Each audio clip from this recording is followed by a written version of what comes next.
Nous prions, Seigneur, pour cette présence. Donne-nous aussi d'être saints, combien ce matin. Nous reconnaissons que ta assemblée dans notre présence. Je bénis ce matin, Seigneur, pour permettre toi de nous l'action des grâces, Seigneur, pour combien nous voulons te libérer, nous voulons te bénir, Seigneur. Je suis grand plaisir, Seigneur, merci de la grâce, merci de ta fidélité, merci de ta bonté, merci, mon Dieu, merci de continuer de nous, Seigneur. Quelle grâce de nous, nous connaissons ta présence, Seigneur. Nous célébrer ton nom, nous louer ton nom mérite ta gloire, Jésus. Peut-être ciel au milieu de la louange de ton peuple. Voilà, nous sommes ton peuple et ton choisi. Nous voulons t'adorer, nous voulons te bénir, Seigneur. Merci, Jésus. Que ton règne vienne de ce matin. Que ton règne vienne de nous, Seigneur. Merci, merci, Seigneur. À toi la gloire, à toi l'honneur. Jésus, combien nous ton nom ce matin, combien nous louons ton nom, Jésus. Alléluia. Jésus, merci, Seigneur. Que Dieu nous promesse ce matin. Alléluia. Je viens devant ton trône, Seigneur, pour te contempler et pour admirer ta beauté, ta sainteté. Je viens devant ton trône, Seigneur, pour et pour t'admirer ta présence ce matin. Merci Seigneur. Je viens devant ton trône, Seigneur, pour le contempler et pour admirer.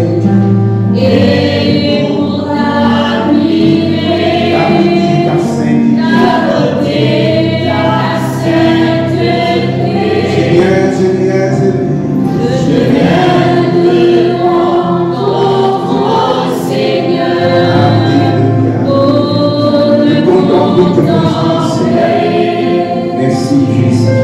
Et pour ta beauté,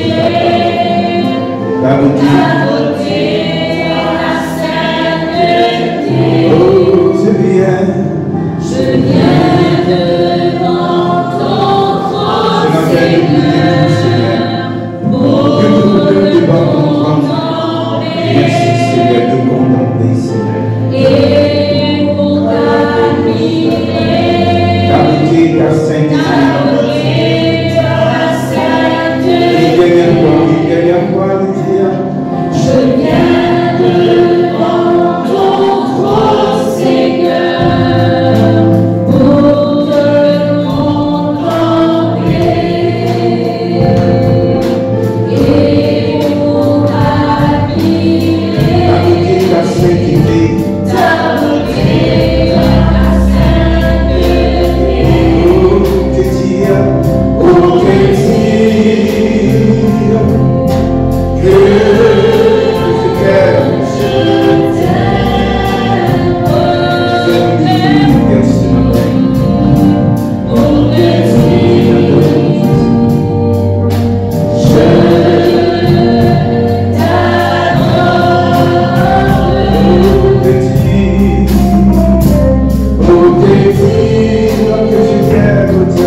volonté de ton cœur. Voilà, Seigneur, que dans ta présence, tu peux être avec nous comme toi, Seigneur. Merci, Jésus. Merci, merci que ton milieu, que miséricorde, que par votre Dieu qui soit bonté et que l'homme à la colère. Merci, mon Dieu, merci.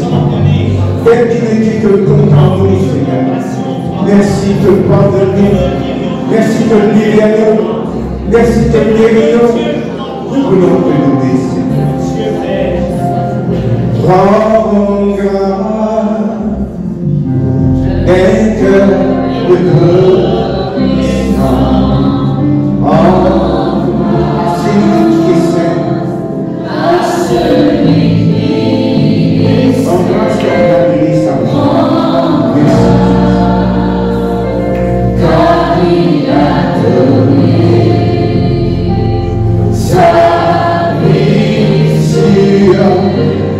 la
Merci mon Dieu, que ton nom soit sanctifié, que ton règne vienne ce matin, Seigneur.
C'est mon esprit.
qui vont être dans la présence du Seigneur. Alléluia. Pour l'adorer, nous verrons la Bible ensemble dans l'évangile de Jean, le chapitre 1er, le verset 1er. J'ai envie ce matin de voir sur 3 révélations de Jésus-Christ dans sa premier verset de l'évangile de Jean. Nous capables, mettez-nous debout. Alléluia. 3 révélations de la personne de Jésus-Christ, telle qu'il est trouvé dans Jean, le chapitre 1er, le verset 1er. Au commencement était la parole, et la parole était avec Dieu, et la parole était Dieu. Amen. Nous bénissons le Seigneur ce matin. Nous donne-toi toute la gloire. Et nous bénis-toi, Seigneur, pour la révélation de ton parole, Seigneur. Il est écrit dans le livre des psaumes, la révélation de ta parole est claire. Elle donne de l'intelligence aux simples et aux humbles. Seigneur, donne-nous de l'intelligence spirituelle ce matin. Alléluia. Comment l'intelligence académique, donne-nous l'intelligence pour comprendre ta parole. Donne-nous l'intelligence, Seigneur, alléluia, pour capable, Seigneur, eh bien, comprendre et discerner ce qui t'ont vu montrer nous ce matin, Seigneur, pour une croissance, afin que nous capables continuer grandir toujours plus à l'image de Jésus, et que cette révélation de ta parole, Seigneur, rende-nous amoureux de Jésus. Alléluia. Que ton nom soit béni, que ton nom soit glorifié dans le nom de Jésus. Amen.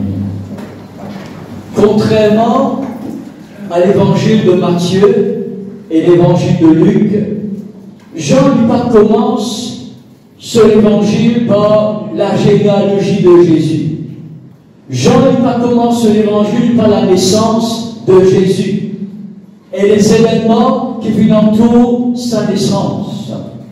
Différent de tous les autres évangiles, Jean il commence sur l'évangile par la révélation de la personne de Jésus. Dès le verset 1er, il donne nous 3 révélations concernant l'identité spirituelle de Jésus. Dans le verset 1er qui nous fait lire, frères et sœurs, et ce que nous regardons aujourd'hui, il y a au commencement était la parole. La première révélation que Jean lui donne nous sur l'identité de Jésus, il parle de la préexistence de Christ en tant que la parole de Dieu. Qui ça veut dire, ça, frères et sœurs? Ça veut dire que Christ, par il commence à exister quand il fut conçu dans le sein de Marie par la puissance du Saint-Esprit, mais Christ qui existait de toute éternité. Amen. Au commencement était la parole. C'est ce qui le prophète Michée, eh bien, dit à nous, quand il parle, nous, eh bien, de la venue du Messie dans Michée, le chapitre 5, le verset 1er. Et toi, Bethléem Ephrata, petite entre les 1000 et de Juda, de toi sortira pour moi celui qui dominera sur Israël et dont l'origine remonte aux temps anciens et au jour de l'éternité. Quand Michée le prophète lui parle de la venue du Messie, il parle de la venue du Sauveur d'Israël, de la venue du monde, il y a nous pour ça ce Messie qui peut venir, ce Messie qui peut venir à Bethléem Ephrata en Juda, sur la terre d'Israël. Son origine il remonte aux temps anciens. Son origine il remonte au temps de sa conception dans le sein de Marie, mais son origine il remonte aux temps anciens, au jour de l'éternité. Amen. Quand vous consultez le dictionnaire, le petit Robert, qui ça veut dire l'éternité? Le petit Robert donne sa définition-là, durée qui n'a ni commencement ni fin. Amen. Quand Michel dit que le Messie qui vous naît à Bethléem Ephrata, eh bien ce jour, il remonte au jour de l'éternité. Cela veut dire que Jésus, frères et sœurs, il n'a jamais eu le commencement de vie. Il n'a jamais commencé à exister. Pourquoi il fut exister dans le sein de Marie? Pourquoi il fut exister il y a plus de 2000 ans de cela, quand il fut né, eh bien, à Bethléem? Non. Jésus n'a jamais eu le commencement de vie et Jésus n'aura jamais de fin de vie. Il a toujours existé, il existe aujourd'hui et il existera toujours. Voilà la définition de l'éternité, frères et sœurs, d'après Michée, le chapitre 5, le verset 1er. Amen. Au commencement était la parole. Jean nous donne une révélation extraordinaire sur Jésus-Christ, il qui existait de toute éternité. Quand Jean dit au commencement était la parole, il fait référence à Genèse, le chapitre 1er, le verset 1er, quand il dit au commencement. Amen.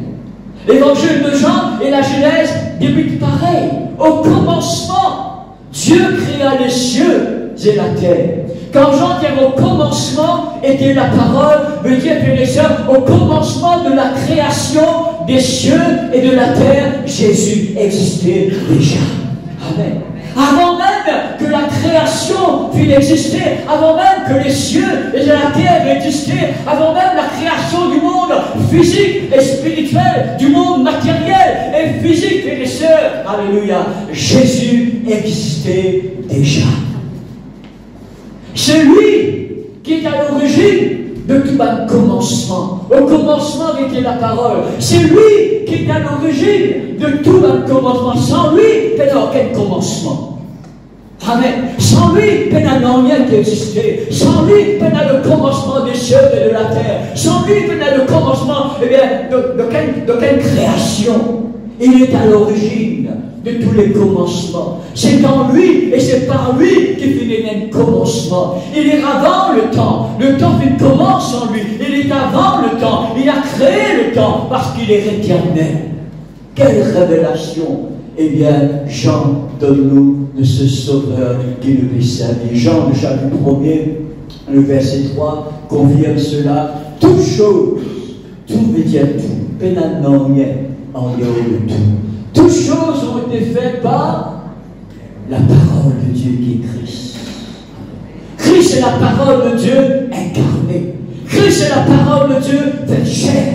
Christ est la parole de Dieu, frères et sœurs, eh bien, vêtue d'humanité. Il existait de toute éternité en tant que parole de Dieu. Toutes choses ont été faites par elle. Et rien de ce qui a été fait n'a été fait sans Christ, qui est la parole du Dieu vivant. Amen. Dans Colossiens, le chapitre 1er, alléluia, le verset 16, car en lui, en Jésus, ont été créées toutes les choses qui sont dans les cieux et sur la terre, les visibles et les invisibles, les trônes, les divinités, les dominations, les autorités, tout a été créé par Jésus et pour Jésus. Jésus fut créé toi pour lui, pas pour personne d'autre. Il est vrai, pour notre épouse, les enfants, on va parler de sa dimension, frères et sœurs physique, et sœurs, on parle de sa dimension spirituelle. Jésus fut créé depuis ce pour lui. Tu ne peux pas exister pour toi-même, tu exister pour lui. Amen. Je te parle pour lui, quel est le but de ton existence sur la terre? Il crée pas pour lui, de ta vie pour lui. Amen. Toutes choses ont été créées par lui et pour lui. Il est avant toute chose, au commencement était la parole. Au commencement était Christ. Il est avant toute chose. Et toutes choses subsistent en lui. Sans lui, il n'y a rien qui est dans la vie. Sans lui, c'est la mort. La vie est en lui et en lui seul. Amen. Ce n'est pas tes parents qui donnent toi la vie, c'est lui qui donne toi la vie. Ça souffle de vie quand toi, pas ton papa qui ne donne pas, ça souffle de vie. C'est Jésus qui met ça souffle de vie avant toi. Que ce soit le souffle de vie, frères et sœurs, physique, que ce soit le souffle de vie spirituel, c'est Jésus qui donne ça. Il souffla en Adam un souffle de vie. Et Adam devait naître vivant physiquement. Après la résurrection, il souffla sur les disciples. Et les disciples de nouveau, ils sur la vie spirituelle. Quand on est de nouveau, Jésus souffle. Un souffle de vie est devenu un être spirituel. Devenu gravé spirituel. C'est un même acte de création. Dans Genèse, Dieu souffla en Adam un souffle de vie. Jésus fait les mêmes affaires. Il souffla en ceux qui croient en lui. Amen. Adam fut un être vivant physiquement, lui fut un être vivant spirituellement, le souffle personnel de Jésus. Amen. Alléluia. Merci Seigneur. Au commencement, commencement était la parole, la préexistence de Christ. Christ existait de toute éternité. Et la parole était avec Dieu. La deuxième révélation qui vient de nous par le Saint-Esprit, c'est la coexistence de Christ. Non seulement Christ existait de toute éternité, mais il existait de toute éternité avec le Père, avec Dieu le Père et avec Dieu le Saint-Esprit. Donc quand la Bible dit comme ça, et la parole, au commencement était la parole, et la parole était avec Dieu, veut dire que la parole et Christ existaient de toute éternité, pas seul, ils existaient de toute éternité avec Dieu le Père et avec Dieu le Fils. Amen. Moi avec vous, frères et sœurs, nous croyons dans l'existence d'un Dieu unique. Moi avec vous, les chrétiens de Pentecôte, dans les assemblées de Dieu, nous croyons dans l'existence d'un seul Dieu, d'un Dieu unique. On appelle ça monothéisme, nous croyons dans l'existence d'un seul Dieu. Pourquoi nous croyons dans l'existence d'un seul Dieu? Parce que la Bible enseigne-nous l'existence d'un seul bon Dieu. Parmi beaucoup de versets, Ésaïe, le chapitre 44, le verset 6. Ainsi parle l'Éternel, roi d'Israël et son Rédempteur, l'Éternel des armées. Je suis le premier, je suis le dernier, et hors de moi, c'est l'Éternel, et hors de moi, il n'y a point de Dieu. Peine à verset plus clair ici. Il dit, ainsi parle l'Éternel. À n'importe qui c'est l'Éternel, le roi d'Israël, le rédempteur d'Israël, l'Éternel des armées. Je suis le premier, je suis le dernier, et hors de moi, il n'y a point de Dieu. On croit dans l'existence d'un seul Dieu. Mais nous croyons aussi, frères et sœurs, la Bible, quand nous lisons l'Ancien Testament, la Bible enseigne nous une pluralité dans sa Dieu unique là. Okay. La Bible enseigne nous une pluralité dans ce Dieu unique. Dès le commencement, dans Genèse, le chapitre 1er, le verset 1er, au commencement, Dieu créa les cieux et la terre. Le mot hébreu pour Dieu, c'est Elohim. Elohim, c'est le pluriel de sa nom. Le mot singulier, c'est Elle. Quand nous parlons d'elle, nous parlons au singulier, El Shaddai. Dieu Tout-Puissant, le Dieu Tout-Puissant. Mais quand Moïse écrit sa première verset là, inspiré par le Saint-Esprit, il va servir le mot singulier de Dieu, il servir sa mot là au pluriel. Il va dire au commencement, elle créa les cieux et la terre. Il y a au commencement, Elohim, pluriel. Créa les cieux et la terre. Donc le nom de Dieu, il traduit au pluriel, mais le verbe créa au singulier. Si vous comprenez français, nous lui dit au commencement Elohim créèrent. Puisque le nom est au pluriel, le verbe est accordé au pluriel. Le nom est au pluriel, le verbe est accordé au singulier. Mais dire Dieu est unique, mais c'est une pluralité en Dieu. Au commencement même de la Bible, de trouver sa mystère en Dieu. Et à la création de l'homme, nous trouvons un peu plus clair. Dans le verset 26, Genèse, chapitre 1er, 26 et 27. Oui, Dieu dit au pluriel, faisons l'homme à notre image, selon notre ressemblance. Le verset 27, singulier. Dieu créa l'homme à notre image, à son image, singulier. Il le créa à l'image de Dieu, il créa l'homme et la femme. Et tout ça, par exemple, en Genèse, chapitre 1er, le singulier et le pluriel accordés ensemble. Alors, il va français, pas faire ça. Ok. Dieu dit, faisons l'homme à notre image. À notre image. Bien qui bon Dieu fait cause. Est-ce qu'il fait cause avec un ange? Non. L'image de Dieu et l'image des anges, pas pareil.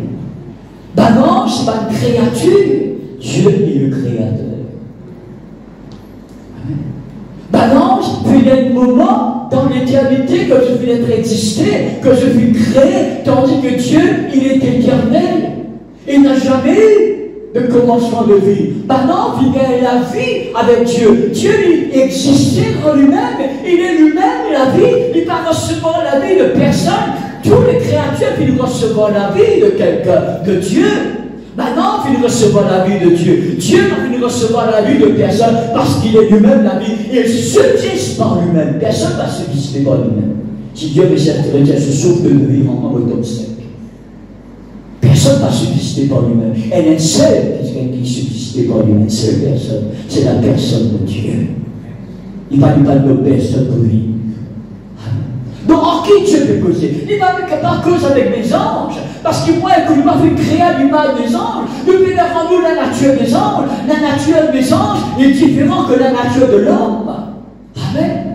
C'est deux natures différentes, ça. La nature des anges, la nature de l'homme, c'est deux natures différentes. Donc, en qui Dieu peut causer? Il peut causer en lui-même, en sa pluralité. Faisons l'homme à notre image et à notre ressemblance. Et quand il crée l'homme à son image. C'est lui. Le trouver dans l'Ancien Testament, dès le commencement même, premier chapitre, premier verset, deuxième chapitre, nous trouvons, eh bien, le premier chapitre même, ok, le verset 26 et 27, et le verset premier, nous trouvons un mystère en Dieu. Un seul Dieu, unique, omnipotent, et une certaine pluralité en lui. Celui que dans le Nouveau Testament, qui s'en mystère-là, il éclairci. C'est dans le Nouveau Testament que Marie comprend ce mystère. Le Nouveau Testament, il jette de l'éclairage sur les ombres de l'Ancien Testament, à qui celui ne pas trop comprendre. Et l'Ancien Testament, il doit comprendre le Nouveau Testament. C'est pourquoi nous allons être là. Et un jour, quelqu'un qui m'a dit, vous connaissez, frère, maman, il a dit le Nouveau Testament, moi, je suis la Nouvelle Alliance, on va pas facilement pour lire, et bien, tout ça va lire qu'il y a dans l'Ancien Testament, maman, lit seulement le Nouveau Testament. Et les amis, vous comprenez ça. Indépendant de l'autre. Le Nouveau Testament jette de l'éclairage, jette de la lumière sur les ombres. Il y a des choses qu'il ne peut pas trop comprendre, qui est mystère dans l'Ancien Testament. Et l'Ancien Testament aide-nous à mieux comprendre les révélations du Nouveau Testament. Parce que la révélation du Nouveau Testament est renfermée dans l'Ancien Testament. Vous voyez bien, la révélation qu'il y a dans le Nouveau Testament est renfermée dans l'Ancien Testament. Nous besoin de l'Ancien Testament pour comprendre pleinement la révélation de la personne de Jésus-Christ et l'œuvre de la rédemption de la croix en Jésus. C'est pourquoi m'encourager pour faire comment ça ferait là. J'y ai seulement fait seul le Nouveau Testament, lire toute la Bible. Amen. Et c'est quand vous lire le Nouveau Testament que vous allez comprendre que ce Dieu unique, il existait en trois personnes. Trois personnes distinctes les uns des autres, trois personnes égales l'un à l'autre, trois personnes frères et sœurs en un seul Dieu. Dieu le Père, Dieu le Fils, Dieu le Saint-Esprit, ce qu'il appelle dans le jargon théologique la Trinité. Amen. C'est dans le Nouveau Testament que Marie comprend sa pluralité du nom de Dieu, etc. Parce que dans le Nouveau Testament, montre-nous il y a un seul Dieu, un Dieu unique, alléluia, mais qui existait en trois personnes égales, Dieu le Père, Dieu le Fils et Dieu le Saint-Esprit. On trouve cela par exemple dans le baptême de Jésus dans Matthieu, le chapitre 3, le verset 16 à 17. Dès que Jésus a été baptisé, il sortit de l'eau. Et voici les cieux s'ouvrirent. Et il vit l'Esprit de Dieu descendre comme une colombe sur lui. Première personne, nous trouvons la personne du Saint-Esprit, de Dieu qui descend sur Jésus. Et voici une voix fit entendre des cieux ces paroles, celui-ci est mon Fils bien-aimé. C'est le Père qui est possible. Vous trouvez, le Saint-Esprit et le Père des personnes différentes. Pas la même personne. C'est le Père qui causait, Dieu le Père. Celui-ci est mon Fils bien-aimé en qui j'ai mis toute mon affection. Ok? pour le Père aussi, pour le Fils, pour baptême, pour l'Esprit de Dieu des saints. Et la doctrine, frères et sœurs, qui oppose, qui mal comprend ce que la Trinité. Laisse-moi dire, je dis pour qui, tension et la chrétienne, je mal comprends cette doctrine de la Trinité. On appelle ça la doctrine du modalisme. Déjà, le Père, lui-même le Fils, lui-même Saint-Esprit. Et il a un seul bon Dieu, dans l'Ancien Testament, lui-même le Père, dans les évangiles, lui-même le Fils, et après la Pentecôte, lui-même le Saint-Esprit. Il change de mode, on appelle ça modalisme. Il parlait de l'eau. On va dire en frigidaire, ça même de l'illumination. Pas des questions de différence. C'est même ça fait ça. De l'eau là, comme on me dit dans le frigidaire, l'illumination. Ça même de l'eau là, comme on me dit fait l'écrit, il la vapeur. Une seule matière de l'eau, l'illumination, vapeur. Appelle ça modalisme. Un seul Dieu, il même le Père, il même le Fils, il même le Saint-Esprit. C'est une faute doctrine. Ne pas croire dans le modalisme, de croire un seul Dieu dans trois personnes différentes, trois personnes distinctes. Dieu le Père, Dieu le Fils, Dieu le Saint-Esprit. Le Père est Dieu, Jésus le Fils est Dieu, le Saint-Esprit est Dieu, mais tous les trois personnes différentes, distinctes les uns des autres. Amen. Donc c'est ça qu'on appelle la Trinité. Et nous trouvons cela ensemble aussi, frères et sœurs, dans Matthieu, le chapitre 28, le verset 19, quand Jésus demande le baptise, ceux qui croient en lui, allez faire de toutes les nations des disciples, les baptisant au nom du Père, du Fils et du Saint-Esprit. Il ne parle de nous baptiser dans les noms du Père. Il ne parle de trois personnes différentes. Mais c'est mal celle-là.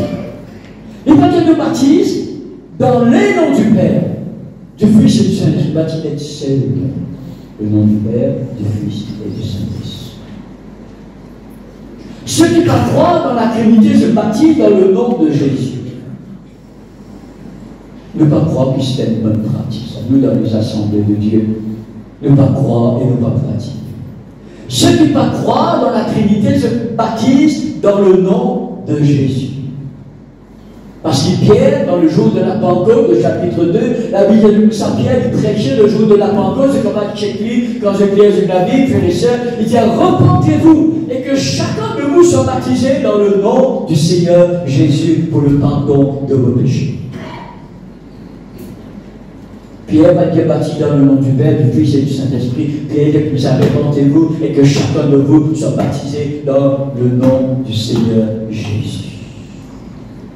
Et sans qu'il y ait une contradiction en ce que Pierre peut dire, en ce que Jésus peut dire. Je ne pense pas qu'il Pierre peut oser défier la parole qui est sortie dans la bouche de Jésus. Non. Tout ce qu'il nous fait, nous est fait dans le nom de Jésus. De chasser les mots dans le nom de Jésus. De prier dans le nom de Jésus. D'imposer les mains dans le nom de Jésus. La Bible dit tout ce qu'il nous fait. Nous les inférer dans le nom d'une seule personne, le nom de Jésus. Baptême aussi, nous les inférer dans le nom de Jésus. Et dans sa formule du Père, du Fils et du Saint-Esprit. Alors moi, vous reconnaissez comment les autres pasteurs font baptême, frères et sœurs. Si je te baptise dans le nom du Père, du Fils et du Saint-Esprit, ou bien il a dit comme ça, je te baptise dans le nom de Jésus. Et il a dit, moi je suis Jésus, il a dit non, mais moi je suis Pierre. Non, moi vous prendre tous les débuts. On me baptise une personne qui croit, on dit dans le nom de Jésus, je te baptise au nom du Père et du Fils et du Saint-Esprit. Pour réconcilier sa déverse qui semble et la contradiction. Mais non, la contradiction. Parce que ce n'est pas bien la contradiction. Parce qu'il y a une seule esprit qui est l'auteur de toutes les Écritures. Amen. Et il y a à peu près 40 écrivains. Si ça 40 écrivains-là, frères et sœurs, je dis, mets-toi en écrit, je trop penser. Tu lisais la contradiction. 40 000 pas capables de même la voix. 40 000 frères et sœurs qui, dans la plupart, pas une jeune, jamais une jeune dans la vie, je n'appartenais de une société différente, n'a-t-il les rois, n'a-t-il poète, et n'a-t-il péché éduqué, n'a-t-il péché à poisson, n'a-t-il illettré, pas capable 40 000 qui sortit de statut social différent, qui a une époque différente, une culture différente, qui pour la plupart jamais fait une jeune, comme se décrire pénal, les écrire avec un seul langage. n'est pas humain. La Bible, c'est la source pas humaine. La Bible, c'est la source divine. La Bible, c'est le livre de Dieu. La Bible a été inspirée par le Saint-Esprit. Capable, il y a 40 écrivains, mais il y a une seule auteur. C'est pourquoi par quel droit il y a une contradiction dans la Bible. C'est même contradiction, c'est parce qu'il ne peut pas comprendre. Ça, c'est qu'il n'y a pas de contradiction. De nous prier le Seigneur. Donne-nous la révélation. Vous trouvez une contradiction. Aide-moi à comprendre. Alors c'est pour ça que moi me pratique le baptême. Je te baptise dans le nom de Jésus et au nom du Père, du Fils et du Saint-Esprit. Nous réconcilier ce qui paraît irréconciliable. Amen. Alléluia. Donc vous trouvez que ce soit dans le baptême de Jean, que ce soit le baptême de Jésus, que ce soit dans sa formule de baptême que Jésus de nous trouve Père, Fils et Saint-Esprit apparaît ensemble. Amen. Et d'ailleurs, frères et sœurs, dans Jean le chapitre 17, le verset 5,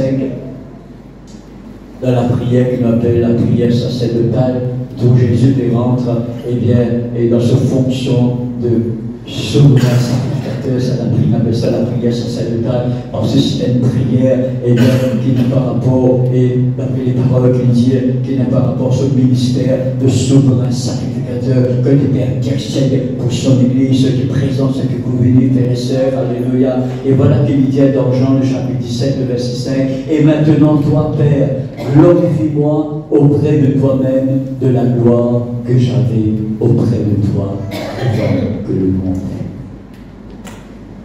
Dans sa sainte verset-là, nous donnons des révélations préexistantes de Jésus, avant que le monde fût motivé. Coexistence de Christ. Vous êtes ensemble avec toi de toute éternité. Les amis, vous êtes dans l'éternité. Vous êtes toujours avec toi. Vous êtes toujours ensemble avec toi. Dans sa sainte prière, ce verset, nous trouvons préexistant de Christ. Christ existait avant que le monde fût. Avant qu'il y ait un commencement, avant qu'il y ait un début, Christ a toujours existé de toute éternité avec le Père. C'est pourquoi il est capable de dire, je suis dans le Père et le Père. Amen, alléluia. Celui qui vous rejette, me rejette. Et celui qui me rejette, rejette le Père. Moi et le Père, nous sommes un.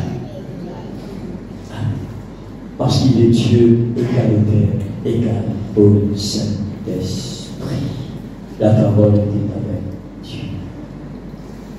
Nous terminons ça, et troisième aspect de sa verset 1er, Jean, chapitre 1er, le verset 1er, commencement était la parole préexistante de Christ.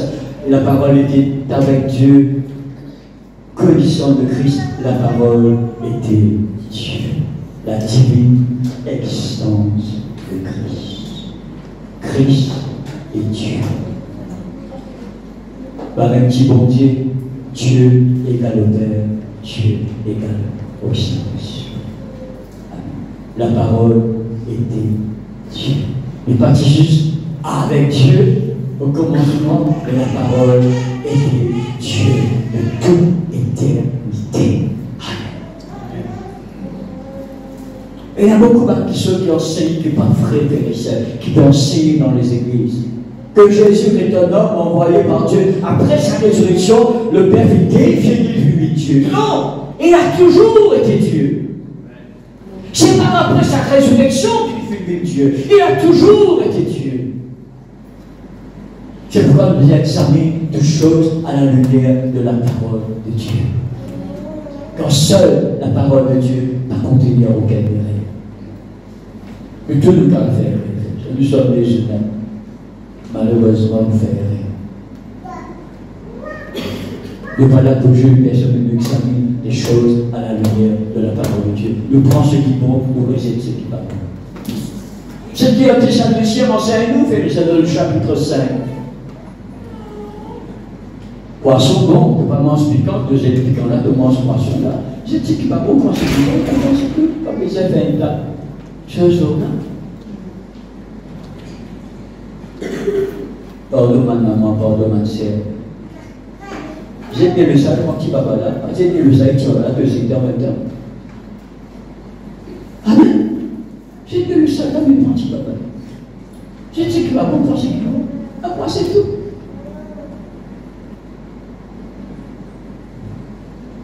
La divine existence de Christ veut dire Christ est Dieu.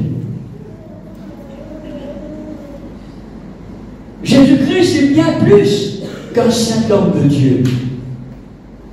Jésus-Christ est bien plus qu'un envoyé de Dieu. Jésus-Christ est bien plus qu'un grand prophète de Dieu. Jésus-Christ est bien plus qu'un rabbi. Pendant qu'ils vont appeler les rabbis, rabbi veut dire maître.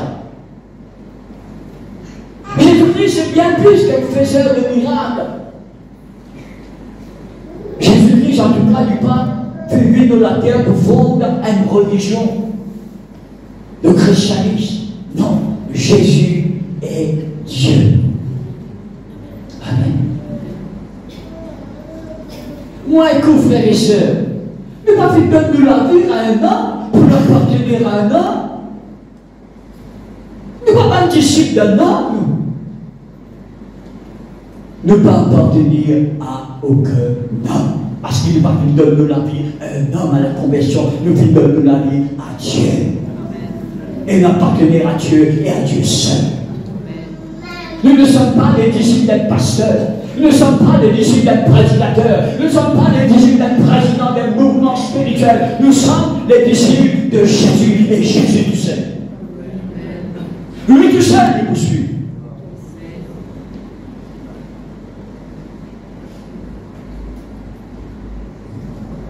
Nous ne pouvons pas adorer un homme, frère et sœur. Moi, écoute, nous ne pouvons pas être un orateur d'un homme. Si Jésus était un grand homme de Dieu, un saint homme de Dieu, moi, écoute, tu vas l'idolâtre. Mais nous ne sommes pas des idolâtres. Nous sommes des vrais adorateurs parce qu'ils adorent Dieu le Père, Dieu le Fils et Dieu le Saint-Esprit. Alors Dieu et Jésus est Dieu. Amen. Alléluia. Merci Seigneur. Et il y a beaucoup de passages, mon frère. Jésus est Dieu, moi ici simplement cite Jean chapitre 1, verset 14. Jésus est Dieu de toute éternité, égal au Père, égal au Saint-Esprit. Il est Dieu fait chair. Il est Dieu revêtu d'humanité. Il est Dieu, frères et sœurs, la déité revêtue d'humanité. Dans une seule principale, afin de pouvoir donner sa vie en rançon pour sauver n'importe qui se croit, le plus vil des pécheurs. S'il croit en Jésus comme son sauveur, alléluia, il repentit de ce péché, quelle que soit la gravité de ce péché, il recevra le péché pardon dans un aveu de sauveur. Alléluia. C'est pour ça que Dieu s'est fait chair en la personne de Jésus. C'est pour ça qu'il vit dans la terre pour faire sur la vie en sacrifice. Quand Dieu ne peut pas mourir, comment il est capable de faire sur la vie en sacrifice? Dieu ne peut pas mourir, il est la vie, il est l'éternel. Il vit déjà comme un homme afin qu'il meure, frères et sœurs, donne sur la vie en tant qu'humain pour mourir à la place de tous les pécheurs, afin que quiconque croit en lui ne périsse point, qu'il ait la vie éternelle. Nous trouvons ça dans Jean, le chapitre 1, verset 12 et 13. Le verset 14. Et la parole a été faite chair. Amen. Au commencement était la parole, au préexistant de Christ. La parole était avec Dieu au commencement, préexistant de Christ. La parole était Dieu. Christ est Dieu. Mais ce Dieu a été fait chair. Elle a habité parmi nous pleine de grâce et de vérité. Et nous avons contemplé sa gloire, une gloire comme la gloire du Fils unique venu du Père. Mais à tous ceux qui l'ont reçu, moi écoute, à ceux qui croient en son nom, à ceux qui croient en lui comme sauveur, à ceux qui croient dans son sacrifice, elle a donné le pouvoir de devenir des enfants de Dieu. Moi l'écoute, devenir l'enfant de Dieu, frères et sœurs, parce qu'il vous met toute la foi dans ce Dieu sauveur. Lesquels sont nés non du sang, pas d'une naissance naturelle. La nouvelle naissance est vers une naissance naturelle, non de la volonté de la chair. C'est pas parce qu'il est parent qui désire gagner nous, frères et sœurs. Combien de parents qui désirent gagner les enfants, je ne peux pas gagner, frères et sœurs. Il ne parle pas de la volonté de sa papa là, il parle de sa couple là, de cet époux. Il ne parle pas de sa volonté, la nouvelle naissance. ni de la volonté de la chair, de la volonté de l'homme, mais de la volonté de Dieu. C'est de l'acte de Dieu. C'est de l'œuvre de Dieu par ce Saint-Esprit qui, moi, vous, frères et sœurs, nous met de nouveau, nous vit d'enfants de Dieu, quand nous vivons de la foi en Jésus. Qui ça qu'appelle la nouvelle naissance. Amen. Alléluia. Je ne veux pas vous mettre de confiance d'un homme pour notre salut. Non. Je ne veux pas vous mettre de confiance d'un homme pour sauver-nous de la mort spirituelle, pour sauver-nous de la mort éternelle, pour sauver-nous de la conséquence de nos péchés, la conséquence éternelle de nos péchés qui met à nous de la colère de Dieu, qui se met à nous de la damnation éternelle, qui se met à nous. C'est pas un homme, parce qu'un homme n'est pas capable de sauver nous, frères et sœurs. Nous venons de confiance en Dieu. C'est Jésus qui est Dieu. C'est lui qui est le Dieu de notre salut. C'est lui qui est le rocher de notre salut. C'est lui et lui seul qui est l'auteur de notre salut. C'est pourquoi il est écrit, parmi nous, aucun autre nom sur le ciel, par lequel nous sommes capables d'être sauvés, que le nom de Jésus et Jésus seul.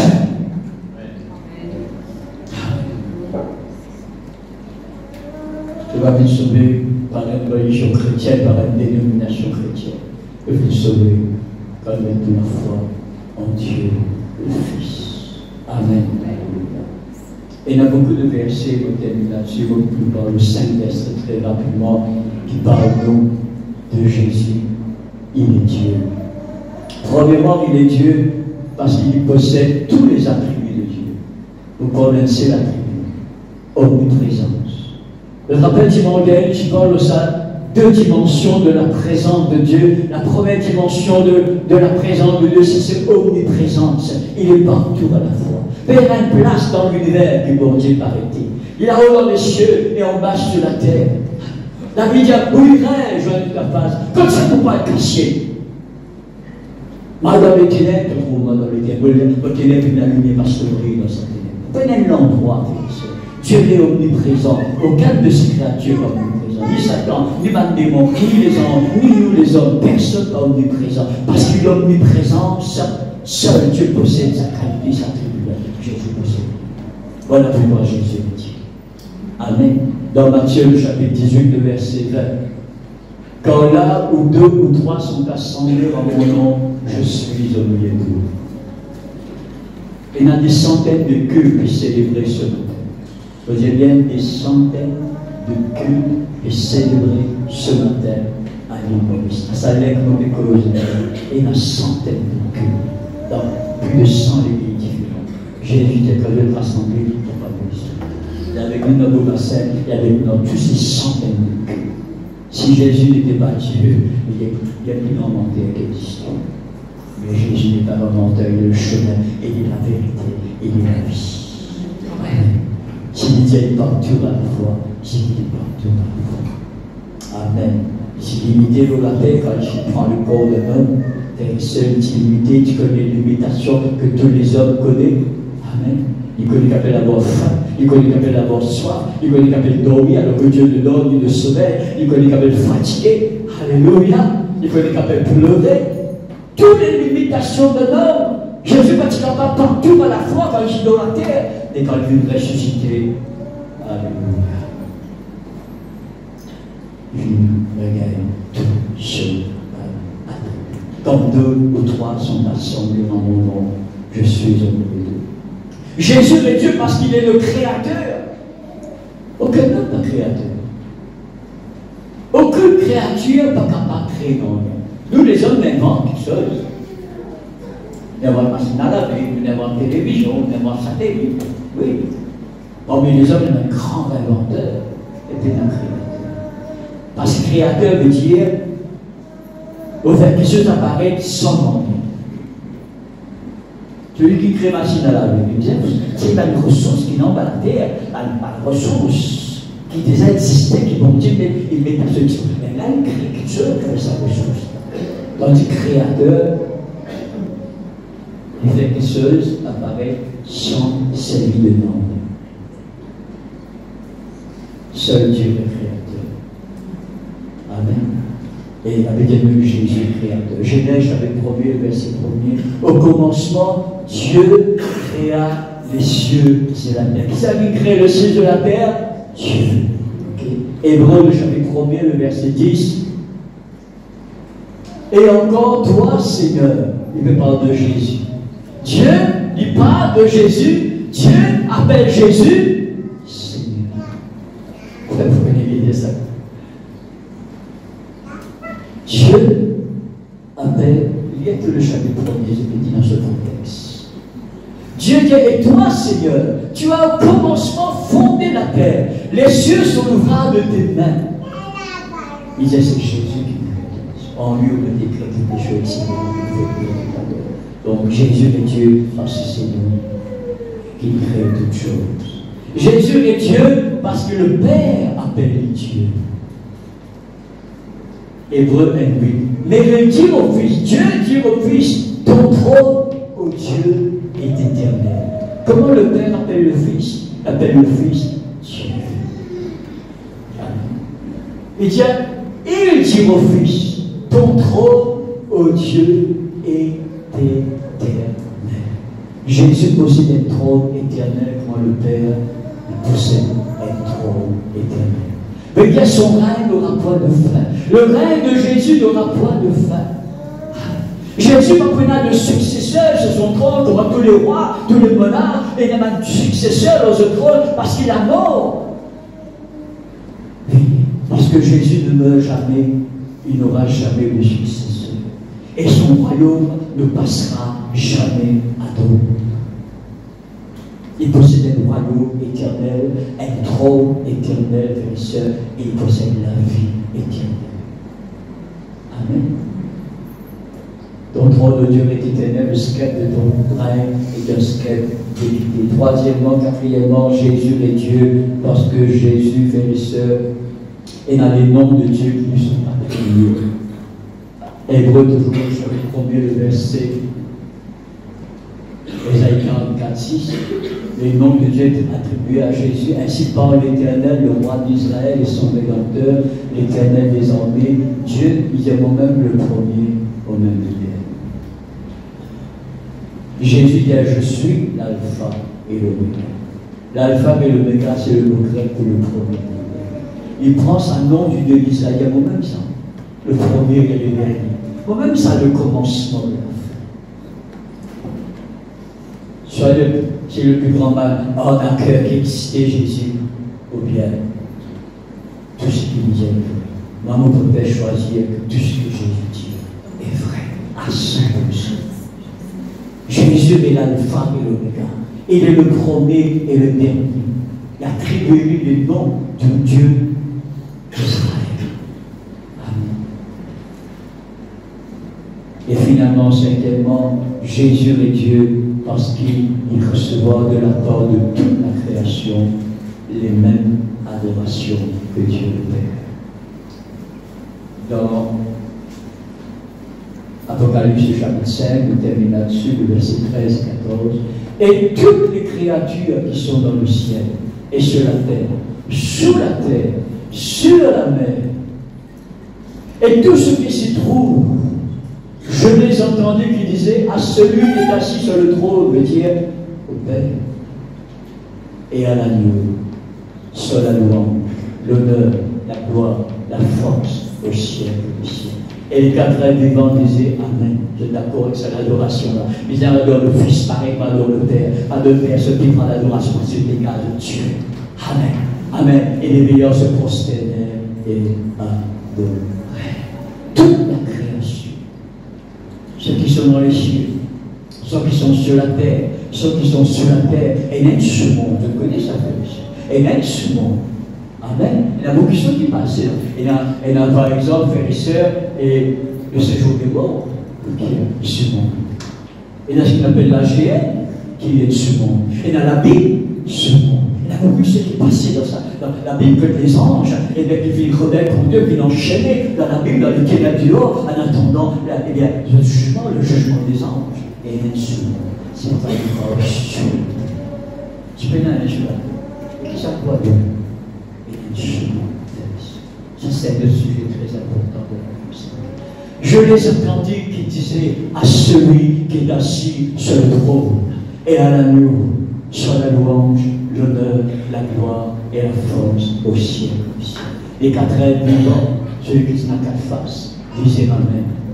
Et les vieillards, Amen, qui représentent les 24 vieillards qui représentent l'Église ressuscitée, assis avec Dieu, avec Jésus, se prosterne et se adore. Je donne Jésus la même adoration que le Père. Ce qui veut dire que Jésus est Dieu. Et il y a beaucoup de passages dans le Nouveau Testament qui montrent nous que Jésus est Dieu. On a seulement 5 versets pour pas trop en comparaison avec des dizaines de versets. 5 versets pour montrer que Jésus est Dieu. Que sa révélation-là, frères et sœurs, ce matin, il amène-nous à apprécier la personne de Jésus. Il amène-nous à honorer la personne de Jésus un peu plus. C'est le but qui va nous viser dans sa paix. Quand nous prêchons une parole, nous avons le but qui peut nous prêcher. Si maintenant quel but nous prêcher, si nous le but nous prêcher, nous allons pas prêcher. À chaque fois, quand nous, prédicateurs, quand moi, en tout cas, mon prêcher, je connais mon prêcheur, c'est mon bertin qui se traverse. Mon bertin qui se traverse dans le cœur, dans la vie. Le but de sa prédication-là, que moi, à travers cette révélation-là, de l'attachement, de l'amour pour Jésus. Le plus merveilleux devant la personne de Jésus. Mais nous honorons les plus dans la vie de tous les jours. Mais même plus dans la crainte de lui dans la vie de tous les jours. Parce qu'il connaît qui Jésus est. Et ça renforce de la foi devant une de nous la vie dans la dénomination, devant les disciples, comme dans l'Église, le disciple de Jésus. Suis-lui et tout ça. Que le Seigneur nous bénisse à don d'amour.